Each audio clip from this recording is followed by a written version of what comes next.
O my Lord, make me brave, and make my task easy for me.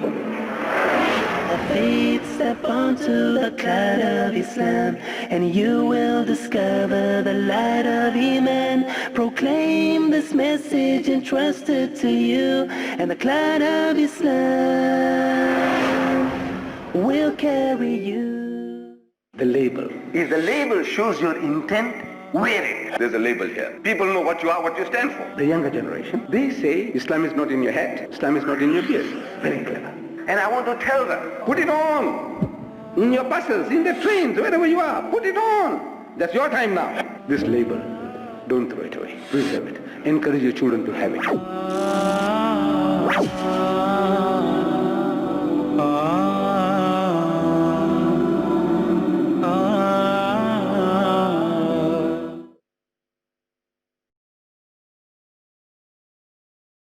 قال الله تعالى في شأن حبيبه إن الله وملائكته يصلون على النبي يا أيها الذين آمنوا صلوا عليه وسلموا تسليما اللهم صل على سيدنا محمد وعلى آل سيدنا محمد.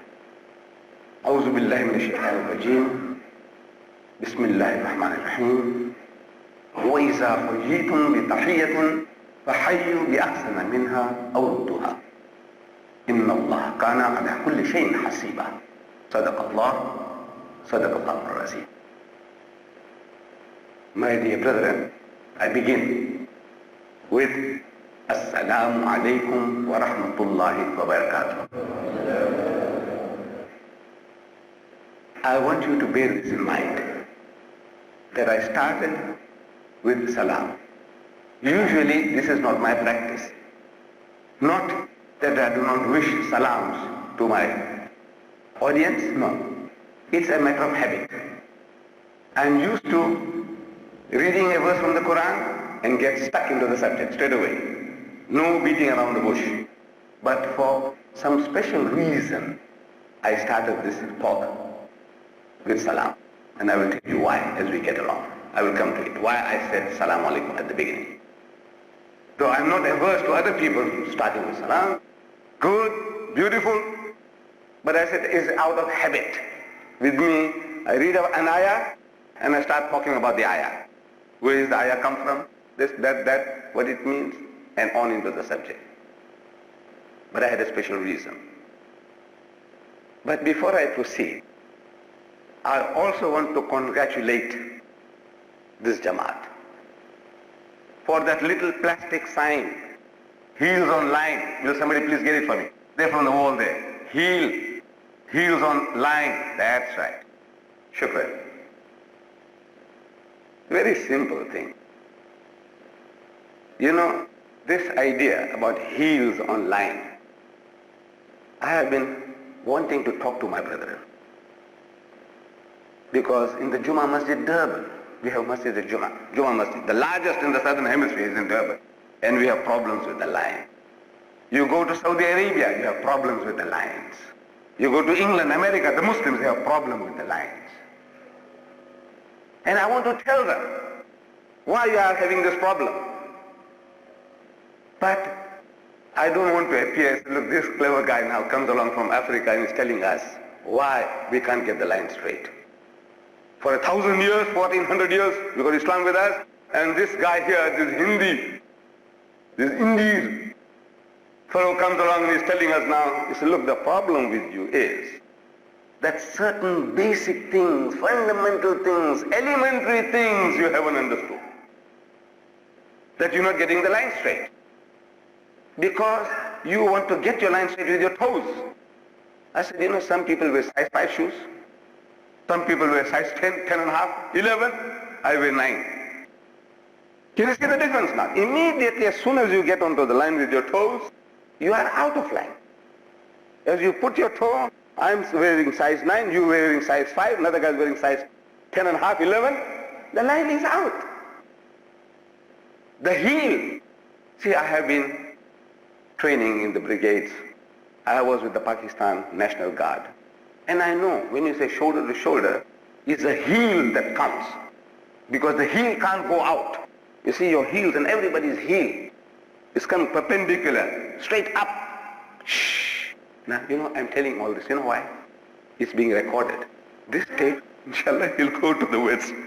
See, I couldn't start talking to them there. I said, you see, my people, somebody had this good idea. I must congratulate that brother, whoever he is. There is a saying that my conviction grows infinitely the moment another soul will believe in it. You know what I have in mind? If somebody else says ditto, agrees, I become boosted. So, mashallah. No, I'm on the right track. So my brother, whoever did this, I said, you're on the right track. And the people who are hearing it in other countries, because this tape goes all over the world, they will also know why they are having the problems of not getting the line straight. The reason is the heels are not on the line. Congratulations to you, to this Jamaat. And for many other things, I don't know, going on this, you're wasting so much time. The subject that was chosen was, if the label shows your intent, wear it. I know it's something strange, you never heard of it before, like a thing like that. If the label shows your intention, what you are about to do, what you want to do, so wear the label. Let the people know, like this one here. There's a label here. This label says, the Shahada, La ilaha illallah Muhammad Rasulullah. We had made others, metal ones, we said, the Quran speaks the word of God for universal guidance. Beautiful. Mono, this thing we had. And the IPC, Islamic Propaganda Center, we were selling it, and it's gone out of use at the moment, but I think we should renew it. The Quran speaks the word of God for universal guidance. That's a label. So everybody sees it as, what is this Quran? So man has a tendency to want to know what it is. What is this Quran? Gives you an opportunity. The Quran is the word of God. I thought only the Bible is the word of God. Where did you get this from? Opportunity for you to talk. See, if the label shows your intent, wear it. People know what you are, what you stand for. So I read this in a newspaper, written by a Westerner. He has some other reasons for saying this, good ideas he had. He's talking about some parties, people go to the parties, and they don't know, they want to know how to get started with one another, how to chat, conversation. What do you talk about? So somebody thought of an idea, said, look, let's put on something. Previously used to put names, and generally they put names. Ahmed Deedat. Ahmed Deedat means nothing to the other fellow. Ahmed Deedat. Where do you come from? Where not? You, Muhammad Siddiq. You, Abdul Rahim Brown. So what? What am I going to talk with him? What do you want to talk? Difficult. So this is, now let's put down something, what you are specializing in. Philately. Philately. You know what's philately? Philately is the hobby of collecting stamps, postage stamps. There are people, they collect postage stamps. So a lady put it on. Philately. So now a fellow wants to get started with her. So he says, you know, I do etching. And if you want to see, I got some at home. So she says, look man, this is philately. I'm interested in stamps. But he says, you see, I'm from the foreign corps. And you know what I mean. In other words, he wants to take her home, and the guys are going to show his etchings, but sex is behind his mind. And they made something, said, look, now we want to know, let's find out, what should we want to make up these labels for people when we go to a conference, that when we get together, make it easy for people to talk. So right, come on, tell us. What do you want to talk about? He says, sex. You want to talk about sex. How about women? You, sex. You, sex. 100% of the guys, they want to talk about sex. They're hungry for that in the West. This is the only thing that they can talk about. There's nothing higher. Animality, down. Animality, they want to talk about sex. So the person is asking the organizer, 1,000 people were to be gathered. He said, did you print 1,000 labels? Sex. He said, no, it wasn't necessary. They'll talk sex in any case. But there are people who are thinking ahead, who are on a higher level. There's one such group I came across. They call them the Young Presidents Organization. They have their centers all over the world. Young Presidents. Jimmy Carter, before he became president, he was a member of this Young Presidents. Some of the leading lights in the world today, They have been members of the young presidents. It's a type of training, certain type of, have the opportunity of meeting, leaders from all over the world. And these are the potential leaders for the nations for the future. So they have opportunity of getting together. And they invite guest speakers, people from the outside to come and speak. And the last time they had this conference, it was in Dubai, in the UAE. They invited me. They gave me a first class air ticket for me and my son, and they gave me a 5-star hotel accommodation. They did a beautiful job. They called me, and they had called people from the Far East, from the West, from America, England, Germany, from Israel, from all over the world. They had gathered there. Now, the guest speakers were specialists, like I am a specialist in certain field. So they want me to put it down. What? As a comparative religion. I'm a specialist in comparative religion, dealing with Islam and other religions in comparison. About Judaism, about Christianity, about Hinduism, about Buddhism. This is my field. You have a right to question me about these things. So somebody else about politics, somebody about something else. And then they had different tables. And we said, now, these specialists, you take one table each. You just take a table and you go and sit down. You are alone at the table and the chairs, table and chairs right round. So now people start walking around. They look at your label. Well, he's interested in comparative. Let's sit down.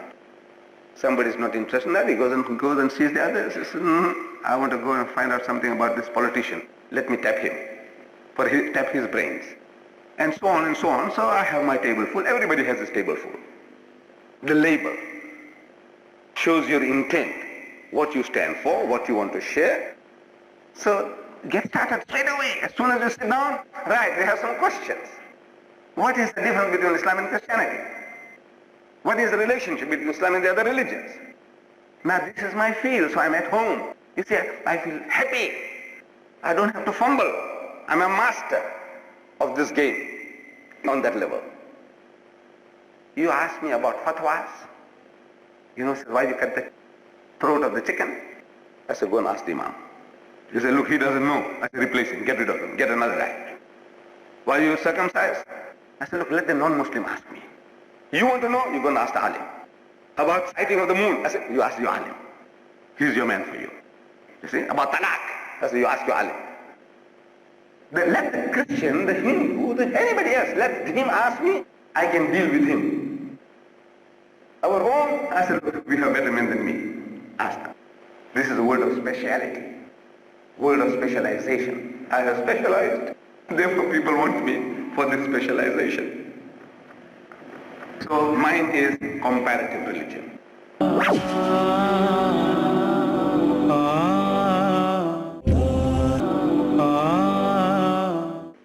The label shows your intent, what you stand for, what you want to share. So get started straight away. As soon as you sit down, right, they have some questions. What is the difference between Islam and Christianity? What is the relationship between Islam and the other religions? Now this is my field, so I'm at home. You see, I feel happy. I don't have to fumble. I'm a master of this game on that level. You ask me about fatwas. Why you cut the throat of the chicken? I said, go and ask the Imam. He said, look, he doesn't know. I said, replace him, get rid of him, get another guy. Why you circumcised? I said, look, let the non-Muslim ask me. You want to know? You go and ask the alim. About sighting of the moon? I said, you ask your alim. He's your man for you. You see? About talaq? I said, you ask your alim. Let the Christian, the Hindu, anybody else, let him ask me. I can deal with him. Our own, I said, look, we have better men than me. Ask them. This is a world of speciality, world of specialization. I have specialized, therefore people want me for this specialization. So mine is comparative religion. Now, the need of the label. We all need labels. And I read to you an ayah from the Quran. I wanted to speak on that, but I'll show you how the connection goes between what I'm talking about, label, and this Quranic ayah. People want to know what subject you're going to talk about. I said, look, you are making a fool of yourself. They won't give me permission to come and speak in the masjid unless they know the subject. I said, I can make a fool out of everybody. I can give you a subject and from there I can take you on to anything. You know, generally our learned people, they do that. There's no subject. In 15 minutes they can speak on a dozen different things. No subject. And still you have been enjoying it. Something with me, if I give you a topic, I get straight-jacketed. I must keep to that. And people forced me. I was in bed. Sayyid Farid, of this Muslim views, he comes in. He said, now we're going to advertise these subjects in the masjid. Those for the general public, we had advertised. Should Rushdie die? On Wednesday night, you remember that. Then on Monday night, we're having another lecture. Is Israel set up for destruction? There's a symposium between me and a United States congressman, Paul Finley, in the Good Hope Center. I'd like to see you all there, with your wife and your children. Now that's advertised. But generally in the masjid, I said, I know, man, if I go to the masjid, I don't have to tell you beforehand. Because usually the imam is telling me what to speak about. Usually the qari is telling me what to speak about. And I get started from it. That in the salat, in the qiraat, he read this ayah. Bulk of us, we didn't understand it. To me, that was Allah's message to us through the mouth of the imam. You didn't hear it. You heard the sound, the music, the bacha, the Quran, mashallah, how nice the qari reads. That you understood. But what was he saying? You didn't know. So now, I feel happy to share that with you. I said, you see, the qari was telling, وَالَّذِي أَرْسَلَ رَسُولَهُ بِالْهِدَىٰ in the first rakat, وَالَّذِي أَرْسَلَ رَسُولَهُ بِالْهُدَىٰ وَدِينِ الْحَقِّ لِيُظْهِرَهُ عَلَى الدِّينِ كُلِّهِ وَكَفَىٰ بِاللَّهِ شَهِيدًا. I said, you see, this ayah is also in two other places, but a little variation. Now, because I have this type of knowledge, now I'm sharing with you. It makes you happy, and it makes it easy for me. I just pick it up. Or I can pick it up anything like the heels, and I can carry on about salat and everything that goes with it. I can lecture to you people, I can talk to you people for an hour, and you'll enjoy it. You see, there are people, wallah, there are people. I know in the Cape and generally in the world, they just have to hear the name Ahmed Deedat and they fill up the halls. And I am forced to give you different topics. You know why? Because there are people who follow. There was a time when I was coming to the Cape, we used to tell people, please don't follow. It will be the same subject everywhere. We advertise, why comparative religion? And we tell you, don't follow us. Don't come. Leave the people of the place to come and enjoy. You must follow. Guy from Hanover Park coming here and the guy coming from where? You know, from Athlone coming here. No, there's no place even for you people, local people here. There. I said, no. So we tell you, don't come. But there are times that when you go impromptu, there are certain group of people who follow you, willy-nilly, whether you like it or not. I go to Kenya, same thing happened. They're with me. Now I'm forced, I can't keep on repeating the same thing. I'm boring them. The general public, they're happy. But this group of mine, the group that goes with me, they're getting bored. I said, this is the only thing Deedat knows. So I have to change. And now they want the topics. So I'm forced to give a topic. I say campaignology. So Deedat is going to speak on campaignology. So before the meeting, the chairman, medical man, doctor, is asking me, what is campaignology? I said, no, you wait with the others. I will tell you people what campaignology is. You see? I said, no, let me know, that's very unfair. So as soon as I stood, I said, you see, the chairman wants to try and get it out of me, but I didn't give it to them. Then I went on to explain what is campaignology, and the people enjoyed it. So they enjoy anything. Because you love me so much. It's the love. See, it's the love that people have for you. You can speak any nonsense. People love it. It's your love for me that makes it. You know, you say you overlook my shortcomings, everything you'll overlook. Uncle is all right. Maybe he's aging now. He's not like before, but still all right. So it carries on. The ayah I read from Surah Nisa. Surah Nisa, is chapter 4. And I have been telling people, and I can't help repeating it, that if you have a Quran at home, like this particular one here, which has the Arabic text, the Arabic Quran, and the meaning side by side, and a commentary tafsir, almost 2,000 pages.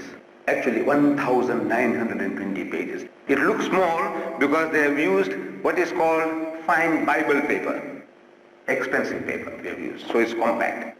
Previously it used to be this thick, printed in India and Pakistan, same Quran, same page for page, but because of the paper it was so thick, so we had to make it into 3 volumes. Give you one, same Quran, page for page, but it became as thick like that. So they had to make it in 3 volumes. This we reduced it by using better paper, compact size. By photostatic process, made it smaller than that other unusual size. That's all, but the page for page same. Every Yusuf Ali's translation in the world is the same, page for page, no difference. Because everybody is stealing by photostatic process. Nobody has the time or the patience to rewrite the script, set the types of the meaning and the commentary. Today, if anybody did that, it will cost you 100 rands each. If you printed 10,000, it will still call you 100 rands each. If you did all that, nobody's got the time to do that. It's too expensive. For 2,000 pages, too expensive. So everybody steals by photostatic process and has it reproduced. So you don't have to do all that. The typesetting, the Arabic, the English, the commentary. It becomes easy, cheap. That makes it cheap. Then mass production makes it cheaper. So this particular one, my society, we have done almost up to now 185,000 we have given out. 100. And at the moment we have placed an order for another 100,000 of these Qurans at a cost of about 20 rands each to print 100,000, and it's cheap. If you know about publication, 100,000 for 20 rands is cheap for 2,000 pages today. But of course, I am offering it to my Muslim brothers for 5 rands. 5 rands, believe me, no joke, no catch. 5 rands for 2,000 pages. There isn't another book on earth you'll ever be able to buy, not even the Bible, for that price, 2,000 pages for 5 rands. This type of a book. And he said, not bluffing. You said, look, you write to me and I'll send it to you. No, we have them in the motor car outside. When you go outside, you can pick it up, 5 rands each. And if you haven't got 5 rands today, next meeting, every meeting we'll have, including the Good Hope Center, it will be available. So you don't have to rush for the car and upset everything there, because this afternoon at the Kipini Mosque there was a stampede. People were fighting for the Qurans. I said, no, don't do that. Take it easy. If you fail, tomorrow night, every night, wherever I lecture, the Qurans will be there, ending off with the Good Hope Center, 5 rands each.